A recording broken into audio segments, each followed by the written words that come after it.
तो एपिसोड 10 की शुरुआत में हम देखते हैं कि फॉर रात के वक्त में अपने नोट्स में लिख रही थी कि आज जागन ने उससे पूछा कि क्या वो उसकी और नेफी की बेटी बनना चाहेगी।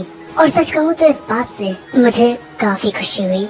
इस कैसल में आने के बाद ना जाने क्यों पर मुझे एक अलग सा सुकून मिलने लगा है।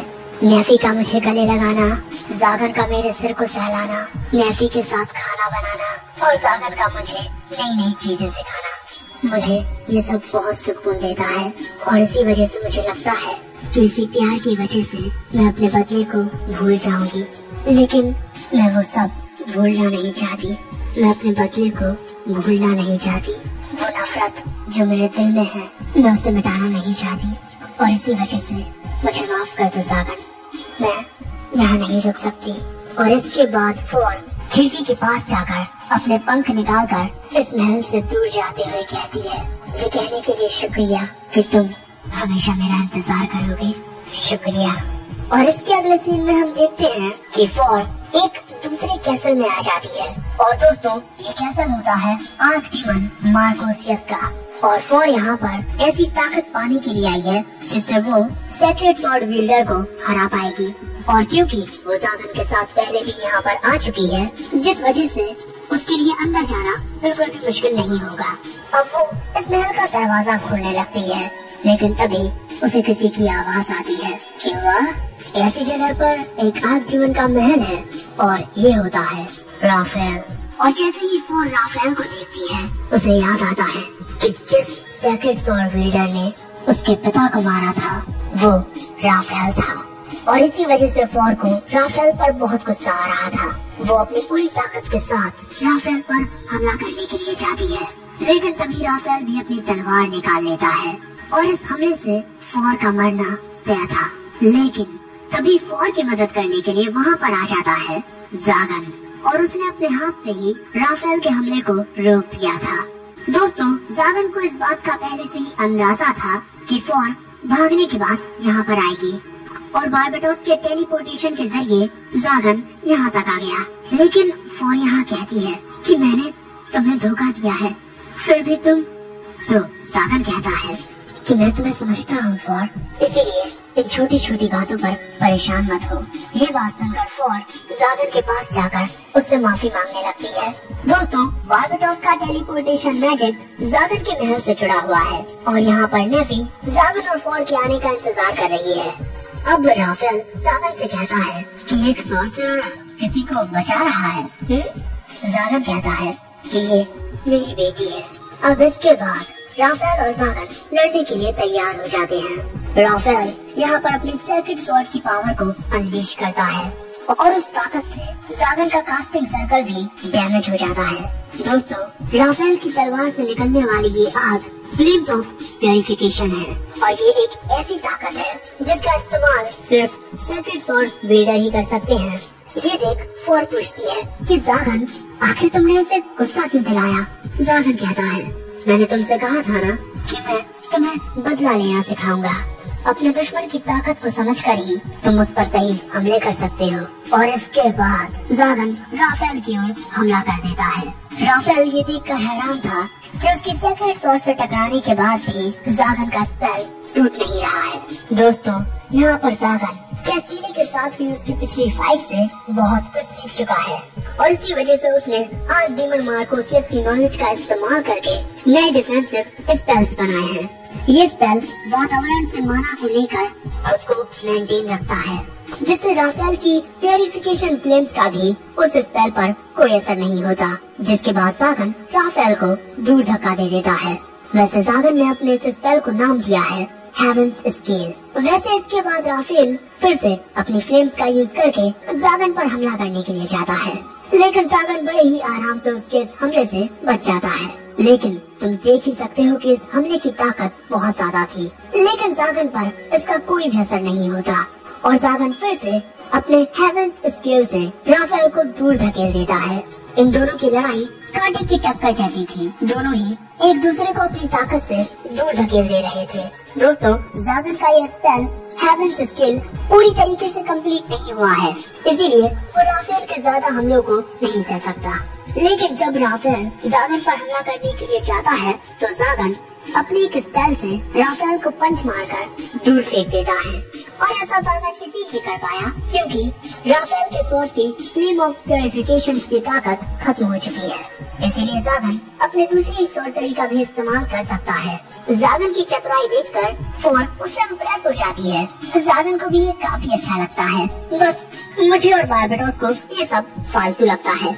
अब जागन को लग रहा था कि इस हमले के बाद राफेल खड़े होने की हालत में भी नहीं होगा, लेकिन अगले ही पल में जागन हैरान हो जाता है क्योंकि राफेल अपने पैरों पर फिर से खड़ा हो गया था। दूसरी ओर नेफी के पास कैस्टिले आती है। नेफी कैस्टिले को बताती है कि जागन और बार्बाडोस फोर को ढूंढने के लिए गए हैं और फोर उन्हें मिल गई है।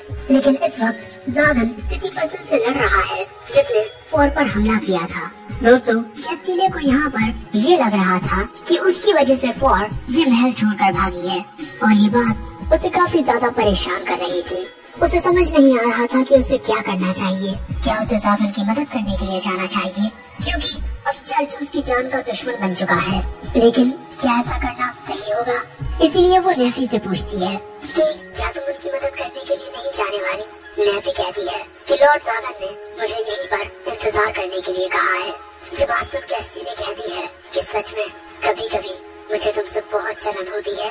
सो नेफी कहती है कि जलन तो मुझे भी तुमसे होती है क्योंकि तुम लॉर्ड जागन की मदद करने के लिए जा सकती हो। वो बहुत ताकतवर है, उन्हें किसी की मदद की जरूरत नहीं होती, लेकिन काश मैं उनके साथ खड़ी होकर उनकी मदद कर पाती। ये बात सुन कैस्टिले कहती है कि अगर तुम उसकी मदद करना चाहती हो तो तुम्हें जाना चाहिए। नेफी कहती है कि नहीं, मैं नहीं जा सकती। और इसके अगले ही पल में वो कैस्टिले को गले लगाकर कहती है कि मेरा काम यही रहकर लॉर्ड जागन का स्वागत करना है जब वो घर आए। ये बात सुन कैस्टिले रोते हुए कहती है कि मैं भी उसकी मदद करने के लिए जाना चाहती हूँ, लेकिन मैं एक एंजेलिक नाइट हूँ, इसीलिए मुझे कुछ समझ नहीं आ रहा कि मुझे क्या करना चाहिए। आखिर मेरी तलवार का मेरे साथ होने का क्या मतलब जब मैं उसका इस्तेमाल ही न कर पाऊँ? लेकिन मैं जागन के खिलाफ अपनी तलवार नहीं निकालना चाहती। आखिर मैं क्या करूँ? सो तभी नेफी कहती है कि जब हमने पहली बार बात की थी तब तुमने कहा कि लॉर्ड जागन की आंखों में तुम्हें अकेलापन दिखता है। उस वक्त मुझे बहुत जलन हुई क्योंकि मुझे ऐसा लगता था कि सिर्फ मैं ही लॉर्ड जागन को समझ सकती हूँ। लेकिन उस वक्त मुझे खुशी भी हुई ये जानकर कि दुनिया में ऐसे भी लोग हैं जो लॉर्ड जागन को समझते हैं। ये बात सुन कैस्टिले कहती है कि तुम पहले से ज्यादा स्ट्रॉन्ग हो गई हो, शायद से ये जागन के प्यार ने किया है। अब कैस्टिले कहती है कि आखिर तुमने मेरे लिए इतना कुछ क्यों किया? मुझे परेशान देख तुमने मुझे समझाया, आखिर क्यों? नेफी कहती है क्योंकि हम दोस्त हैं। अब इसके बाद कैस्टिले नेफी को शुक्रिया कहकर जाने के लिए तैयार हो जाती है और इसके बाद वो बार्बाडोस के टेलीपोर्टेशन गेट में कूद जाती है। वहीं दूसरी ओर जागन देखता है कि राफेल को जो जख्म लगे थे वो हील हो रहे हैं और ऐसा इसी वजह से है क्योंकि उसने ड्रैगन का मांस खाया है और ड्रैगन का मांस खाने से आपको कुछ स्पेशल पावर्स मिलती हैं। जागन कहता है कि फोर शायद से ये इतनी आसानी से नहीं मरने वाला, तुम इसे अलग अलग तरीकों से सजा दे सकती हो। राफेल कहता है क्यों, मैंने ऐसा क्या किया है? फोर कहती है कि तुमने मेरे पिता द सेज ड्रैगन ओरोबास की हत्या की है। ये बात सुन सभी हैरान हो जाते हैं क्योंकि ओरोबास एक ऐसा लेजेंडरी ड्रैगन था जो हजारों सालों तक जिया है। आगे फोर कहती है कि मेरे पिता ने हमेशा दूसरों की मदद की है और उन्हें सही रास्ता दिखाया है, लेकिन एक दिन कुछ एंजेलिक नाइट मेरे पिता से मदद मांगने के लिए आए और उस दिन जब मेरे पिता गए तो फिर वो कभी लौटे नहीं। 7 दिन गुजर जाने के बाद मैं उनकी तलाश में निकली और तब मैंने देखा कि मेरे पिता के शरीर पर एक सेक्रेट स्वॉर्ड स्टैब्ड है और एक घटिया आदमी उनका खून पी रहा है। और ये देखकर ही फोर घबरा कर नीचे गिर गई और इसके बाद वो अपने पिता के लिए जोर जोर से रोने लगी। मेरे पिता ने तुम इंसानों की इतनी मदद की, लेकिन फिर भी तुमने उन्हें धोखा दिया। ये बात सुन राफेल कहता है कि तुम ओरोबास की बेटी हो, तब तो मुझे सबसे पहले तुम्हें मारना चाहिए। और इसके बाद वो फोर पर हमला करने के लिए जाने लगता है, लेकिन तभी बीच में जागन आकर अपने मैजिक से राफेल को दूर फेंक देता है। लेकिन राफेल फिर से फोर पर हमला करने के लिए जाता है। फोर राफेल पर हमला करने के लिए एक स्पेल कास्ट कर देती है। जागन उसे ऐसा करने से रोकता है, लेकिन तब तक बहुत देर हो चुकी थी। फोर का वो हमला होता है जिससे एक बड़ा धमाका होता है, लेकिन जैसे ही धमाके की धूल हटती है, हम देखते हैं कि फोर को बचाने के लिए कैस्टिले आ चुकी है। वैसे जागन ये देखकर थोड़ा हैरान था कि कैस्टिले ने एक ही वक्त में फोर और राफेल के हमलों को डिटेक्ट कर दिया। फोर कहती है कि आखिर तुम ऐसा क्यों कर रही हो? कैस्टिले कहती है कि तुमने मुझे बहुत परेशान किया है, लेकिन फिर भी मैं तुम्हारे साथ अच्छे से बातचीत करना चाहती हूँ। जागन कहता है कि फोर तुम्हें ये सब करना सीखना होगा। वहीं दूसरी ओर राफेल और कैस्टिले दोनों ही काफी ज्यादा थक चुके थे। अब जागन राफेल के पास आकर कहता है कि मैं एक विलेन हूँ, मुझे एक एंजेलिक नाइट के मरने से कोई फर्क नहीं पड़ता। वैसे मैं पूछना चाहता हूँ कि आखिर तुम हासिल क्या करना चाहते हो? तुम्हें मारने में आखिर क्या ही मजा आएगा, क्योंकि तुम तो मरने की भीख मांग रहे हो। ये बात सुन ये दोनों हैरान हो जाती हैं। जागन आगे कहता है कि जैसे ही फोर ने ओरोबस का नाम लिया, इसके अंदर जो मारने की तलब थी वो अचानक ही गायब हो गई। लेकिन यहाँ पर कैस्टिले को कुछ समझ नहीं आता, सो वो पूछती है कि इस पर भरोसा करना बहुत मुश्किल है, लेकिन वो तुम ही थे, है ना? तुम्ही ने मुझे वो लेटर भेजकर बुलवाया था, है ना? ये बात सुन जागन को याद आता है कि हाँ, कैस्टिले ने जो कहानी सुनाई थी उसमें उस आदमी ने ओरोबस नाम लिया था। सो अब जागन कहता है तो तुम हमें बताना पसंद करोगे कि आखिर मामला क्या है? लेकिन इससे पहले कि राफेल कुछ बोलता, जागन को कुछ महसूस होता है। वहाँ पर एक अजीब सा गेट होता है जिसमें से कुछ उनके पास आ रहा है। उस गेट से एक अजीब सा ऑरा निकल रहा था। उस ताकत से इन लोगों का सांस लेना भी मुश्किल हो रहा था और वो ऑरा निकल रहा था इसके अंदर से। जागन को ये ऑरा महसूस होता है बिल्कुल वैसा ही जैसा उस गुफा में उस डीमन का था। दोस्तों ये एक ऐसा गोलेम है जो एक डीमन के मॉडल के अकॉर्डिंग बनाया गया है और इसे बनाया किसने है? The former art demon Marchosias. और ये अपने आसपास की चीजों से माना को सोख रहा है।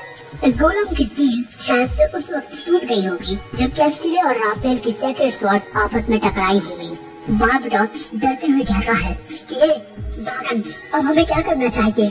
सो तभी जागन अपने आर्क डीमन क्रेस्ट का यूज करके गोलम को कमांड देता है कि वापस चले जाओ, लेकिन इसका उस गोलम पर कोई असर नहीं होता। और इसके बाद वो गोलम अपना मुंह खोलकर इन पर हमला करने के लिए तैयार हो जाता है। ये देखकर जागन काफी ज्यादा घबरा जाता है क्योंकि उस गोलेम का ये हमला बहुत ज्यादा ताकतवर था और ये हमला सीधा फोर में जाकर लगता है। लेकिन दोस्तों फोर को कुछ नहीं होता क्योंकि उसे बचाने के लिए राफेल ने वो हमला खुद पर ले लिया था। जो देख फोर कहती है कि आखिर क्यों? वहीं दूसरी ओर जागन को गुस्सा आ चुका था।